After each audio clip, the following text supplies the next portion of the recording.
We went through all of the commonly used HTML elements over here. The only remaining ones are image, video, and audio. So let's take a look. Now, to get started, I've actually put an assets folder inside our project files. Inside the assets folder, I have the iLoveCoding logo over here, a soundtrack, a dino sound, and a video file as well. So we're going to take a look. We have these files in our project folder, and we're going to actually write those elements in our page so we can actually show those images or play those sounds or play those videos on our pages. So let's take a look. Now, before we get started, one handy thing to always do is to open the references on your browser. So let's say if I want to look at the image references, I will just simply Google IMG, HTML, and Mozilla. And the first link that opens up is the documentation. So I've opened those links in my different tabs, image, video, and audio. So we're going to take a look when we need to. So now let's get started. I'm going to simply go to my HTML file, and I'm going to just simply close this tab over here. And in my body, I'm going to simply type in IMG and hit tab. And thanks to VS Code, it automatically gives me the element pre-written. So now the first thing we need to write in the image element is actually the source. The source of where this particular image that we want to embed is. So this image is can be a relative path or an absolute path, right? So in our case, this image is inside our project files in the assets folder.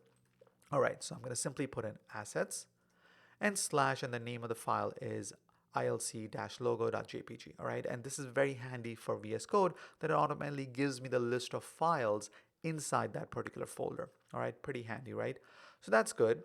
That's number one. That's the important step. The second step is called alt, or which is another attribute that the image element has. Alt stands for alternative text. What that means is that let's say this image is not displayable on the computer for any reason. So let's say the browser is for a blind person who cannot see the visuals, or for some reason, for security reasons or some kind of internet connection reasons, this image is not viewable or downloadable on the browser. So what text should show? So basically over here you just put in the description of what the text, the image is about. So I'm going to say I love coding logo image. All right, that's it. So now if I refresh, you see the logo shows up, and that's the full size of the logo. And let's say for some reason, let's say if I mistype the name, all right, I'm going to say ZZZ, so writing the wrong name. So let's say if I do that and I refresh, you see that this alt text shows up. All right, that's the alternative text that shows up. So that's the significance of the alt attribute, and SRC is extremely important. That is the relative path or the absolute path for that particular image. All right, so that's number one. The second thing that I want to share with you is that you can have different widths and height for this particular image. So for that, there's an attribute called width. So I'm going to simply say width is equal to, let's say if I want to have it 100 pixels. So I'm going to just simply put in 100. Save, refresh, and you see this is 100 pixels wide.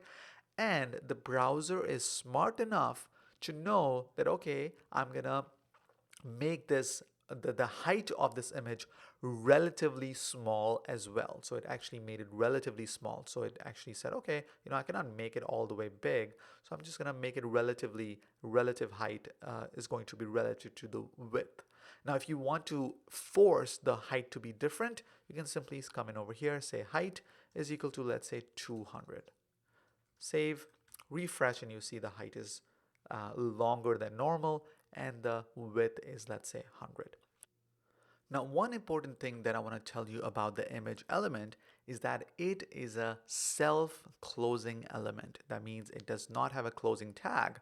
So if you go to our cheat sheet, you see that there are certain elements which are self-closing, and they have this slash over here. And over here, the examples are image, BR, HR, meta, and input. So image, the IMG element, is one of those. So unfortunately, right now, VS Code does not automatically put in the / over here like such.